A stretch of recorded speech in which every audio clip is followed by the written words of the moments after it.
Merhaba arkadaşlar.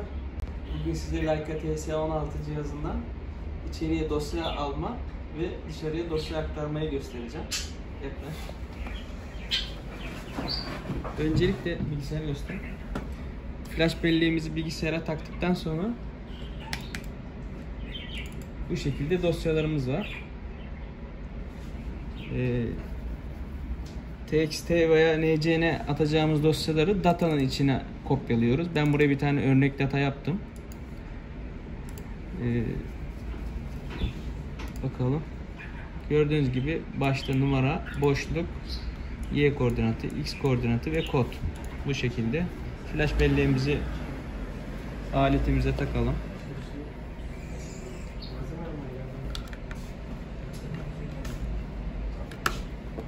Taktık, kapağı kapatalım.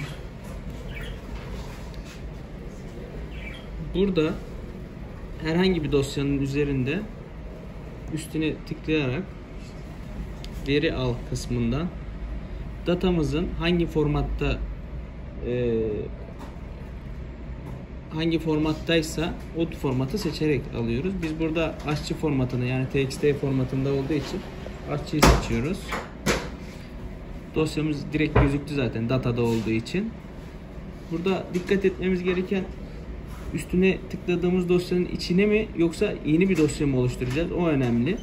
Burada biz yeni dosya oluşturacağımız için yeni dosya oluştura basıyoruz. İşte kaydedileceği yer dahili hafıza mı, SD kart mı? Biz genelde SD karttan kullanıyoruz. SD kart seçiyoruz. Ondan sonra bizim dosyamızın içeriğini boşluk, virgül veya sıralamayı kontrol etmek için de FN tuşuna basıp ayarlar diyoruz. Burada üst bilgi yok bizde zaten. Sınırlayıcı, boşluk.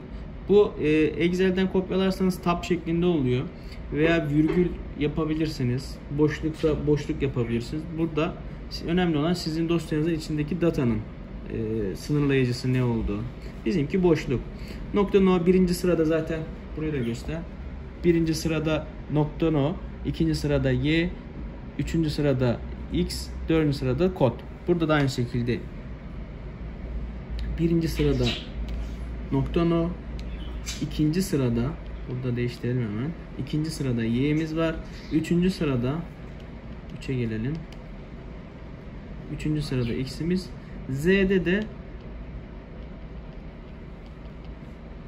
kodumuz var.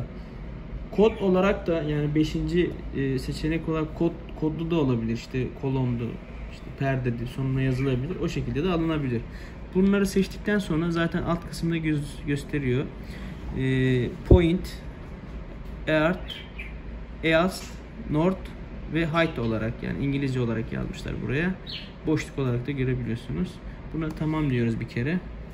Bir kere daha tamam diyoruz. Burası kontrol ettik zaten. Dosya ismini de buradan değiştirebiliriz. Farklı bir dosya ismi de yazabiliriz. Kuzey 2, Kuzey. Tamam diyoruz. Veri alımı tamamlandı. 10 noktalar alındı. 0 kayıtlar es geçildi. Bakın burası çok önemli. Yani 10 nokta, bizim 10 noktamız vardı. 10 noktayı da almış. Almadı zaten. Burada 2 kayıtlar es geçildi diye yazar. Buna dikkat edelim. Bir dosya daha alacaksak evet diyoruz. Almayacaksak hayır diyoruz. Biz almayacağız. Bu şekilde dosya aktarma, yani cihaza dosya aktarmayı görmüş olduk. Bir de cihazdan flash belleğe alınan bir data var. Onu da örnek bir dosya atalım. Mesela M55 dosyasını flash belleğe aktaralım. Burada dosyanın üzerinde isterseniz yukarı tuşuna basıp orada OK de diyebilirsiniz. İsterseniz direkt dokunmatikten de basabilirsiniz. Burada gelen seçeneklerde veri aktar. Yani yine veri aktarma yani formatı size bağlı. Yani DXF, aşçı, ne bileyim format dosyası ile aşçı, hani dosyalar arası diyor. Burada size kalmış. Biz iki şekilde yapacağız. Bir ham data, bir de TXT olarak atacağız. Aşçı yani. Veri aktar. İlk önce aşçı olarak. Yukarıdaki aşçı düzenlenmiş aşçılar için, yani TXT'ler için. İşte başında saatinde yazabiliyorsunuz. Hangi ölçüm aletiyle, mesela prizmayla ölçüldüyse prizmayla, işte lazerle ölçüldüyse lazerle gibi formatları kullanarak aktarılan kısım burası. Buraya aşçıyı karıştırmayın. Bize aşağıdaki aşçı lazım. Bunu seçiyoruz. Burada aygıt diyor. Bizim nereye göndereceğimiz. Biz flash belleğe göndereceğiz yine. Klasör veri klasöründe çıkış dosyada da ismi bu. İsmini değiştirebiliriz. Yine aynı şekilde boşluklu veya virgüllü olup olmadığını buradan seçebiliyoruz. Boşluk değil de virgül yaparsak virgül olarak alır dışarıya. Ama biz genelde boşluk kullanıyoruz. Birinci kısım, işte birinci konum nokta, ikinci konum Y, üçüncü konum X, dördüncü konum Z. Bu şekilde, yani 5. konumu da kod kısmı olarak, mesela yolda çalıştınız, işte eksen, banket, işte burada işte ne bileyim şev dibi, şev başı gibi kod olan kısımlarda buraya ekleyebilirsiniz. Örneğin kod bu şekilde.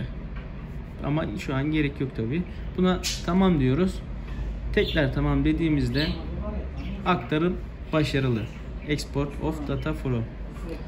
Aynı şekilde bazı dosyalar programda direkt çalışması için ham data olarak kayıt ediliyor. Ham data almada şu şekilde üstüne basıyoruz. Transfer job kısmında bastığımız zaman yine buradan USB'yi seçmek tabii şart. Buradan tamam diyoruz. Ham datayı da bu şekilde aktarmış oluyor. Aşçı dosyamızı tamamlandı diyor. Aşçı dosyamızı datanın, yani flash belleğin içindeki data klasörüne alıyor. Ham datamızı ise DBX klasörüne alıyor.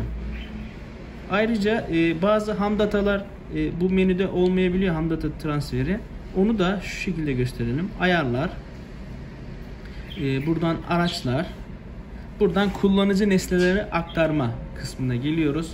Buradan seçeneklerden dosya.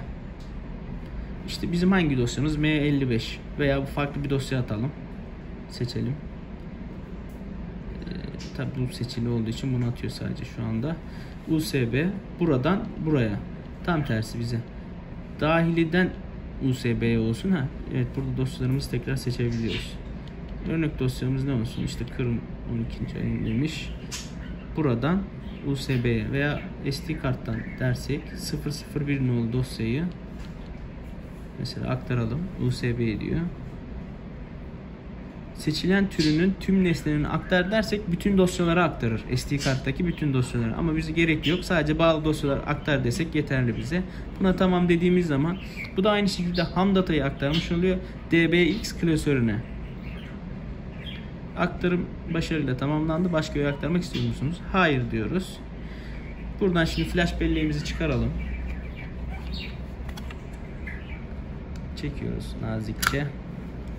Kapatalım. Şimdi bilgisayara takalım, kontrol edelim. Bilgisayara taktıktan sonra bilgisayarı işte USB sürücü. Burada datanın içinde gördüğünüz gibi M55 dosyamızı aşçı formatı, yani TXT formatında buraya aktarmış olarak gözüküyor. Bir problem yok. Şimdi ham datalarımıza bakalım. Onun içinde ne demiştik? DBX klasörüne aktarıyor. DBX klasöründe gördüğünüz gibi hem M55 klasörünü aktardık DBX olarak, hem de 001'i aktardık. Bu dosyalar Leica'nın orijinal programıyla, yani işte Leica GeoOffice veya Leica Infinity programlarıyla direkt açılabiliyor. Onun harici işte AutoCAD Swift 3D veya Netcat ile açmaya çalışmayın, açılmaz. Bunlar ham datadır. Videomuz bu kadar. Kanalımızı takip etmeyi unutmayın. Instagram hesabımızı biliyorsunuz. Haritacının nabzı. Oradan da bizi takip edebilirsiniz. İyi günler.